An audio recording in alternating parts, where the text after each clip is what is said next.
If the phrase vision boarding makes you roll your eyes, stay with me for a minute, because this is an arts and crafts and it's not manifesting magic. Most Gen X women don't have a retirement problem, they have a clarity problem, and that's what vision boarding is designed to fix.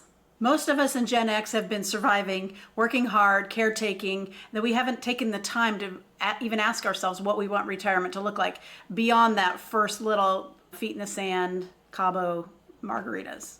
A clear vision is powerful. It gives us direction and energy and something to look forward to. Without it, you kind of drift into somebody else's vision of what retirement should be, and or you feel a little lost. In coaching, we use visualization exercises and vision boarding a great deal. You can do that by using your imagination and quiet reflection.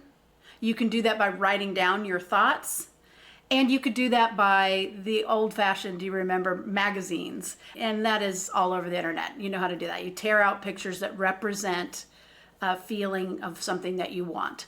In college, I was obsessed with doing that same kind of collage making with words. Probably one of them said, "So rad." But I just took the words and the interesting fonts out of magazines. This is before we had Canva or anything online. So you can do this with your mind, with writing, or with pictures, whatever way feels right for you. So grab a notebook, open up Pinterest, print out pictures, or just put them together in a Pinterest board, use Canva, whatever works for you. And it's time to sit down and reflect on what retirement looks like to you. Thinking about themes might help. Think about travel and hobbies and family and relationships and your health and your purpose. Imagine what that feels like to you. The feeling is sort of the important part. What do you want to feel? Don't imagine what somebody else told you that is great for retirement. What is it that you want to feel like? And you might want to go, what do I want to feel like in my 60s? What does that look like for me? In my 70s? Is there pickleball? Is there yoga? Is there gardening? Those are the pretty typical. Walking, hiking. Are you going to museums? Are you getting together with friends over knitting? Are you getting together just to chat?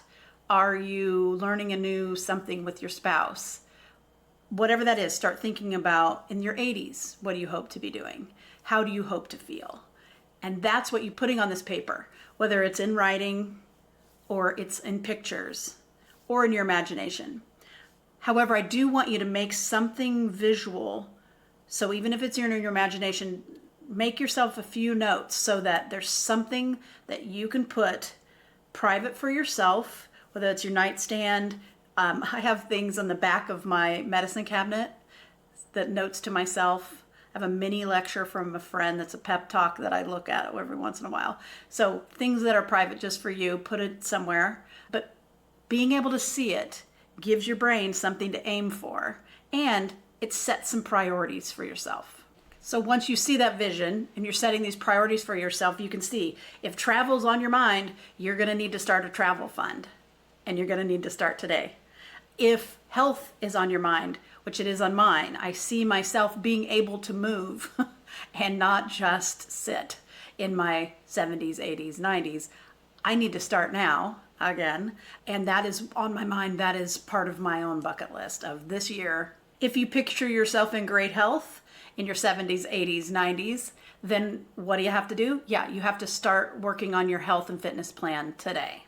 So your vision helps shape both your budget and your daily habits. For me, I'm working on my own retirement vision boarding, and something that came up for me that I thought was interesting is I thought travel would be front and center because it's what I'm always talking about. Like I say, oh, I haven't been able to do any of this and I want to travel in October. If you're in education, you know, you can never go anywhere in October, it's too busy. So that's what I thought my whole retirement vision board would be about. But it's not. What has come up for me is the importance for me with connection, friends, family, and my health. So those are the things I'm putting in place now, this year, 2026, to make sure that I budget for them and that my daily habits reflect the things that I want.